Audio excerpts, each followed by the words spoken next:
ভারতবর্ষ পুরো পৃথিবীতে মুসলিম সম্প্রদায়ে যারা রয়েছেন সবাইকে পবিত্র ঈদ উল ফিতরের শুভেচ্ছা। ঈদ মোবারক।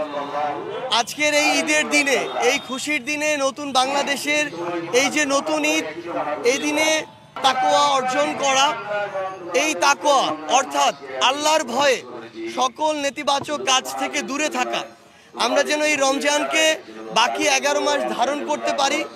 আল্লাহর ভয়ে, সৃষ্টিকর্তার ভয়ে সকল ধরনের নেতিবাচক কাজ থেকে যেন আমরা দূরে থাকি এবং আল্লাহর প্রতি আমাদের বান্দার হক রয়েছে এবং বান্দার প্রতিও বান্দার হক রয়েছে, এই হক যেন আমরা আমাদের জায়গা থেকে আদায় করি।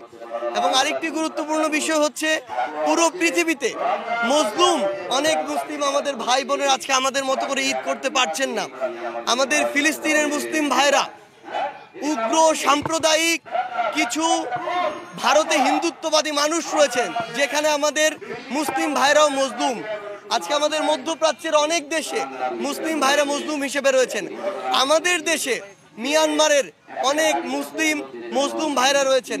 আমরা পৃথিবীর সকল মুসলিম ভাইয়ের জন্য দোয়া করব, পৃথিবীর সকল মানুষের জন্য দোয়া করব, যেন আমরা একসাথে আমাদের মনের সংকীর্ণতা, আমাদের সীমাবদ্ধতাগুলোকে পাশ কাটিয়ে দেশের জন্য, মানুষের কল্যাণে কাজ করতে পারি এবং এই ক্ষণস্থায়ী জীবনে এমন কিছু করে যেতে পারি যেটার জন্য আমরা ইহকাল এবং পরকাল উভয়কালে শান্তিতে বসবাস করতে পারি।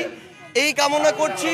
বাংলাদেশের সকল মানুষকে স্বৈরাচার বিরোধী যে আমাদের আন্দোলন, এই আন্দোলন পরবর্তী এই নতুন বাংলাদেশ, ফ্যাসিস্ট মুক্ত নতুন বাংলাদেশে ঈদের শুভেচ্ছা।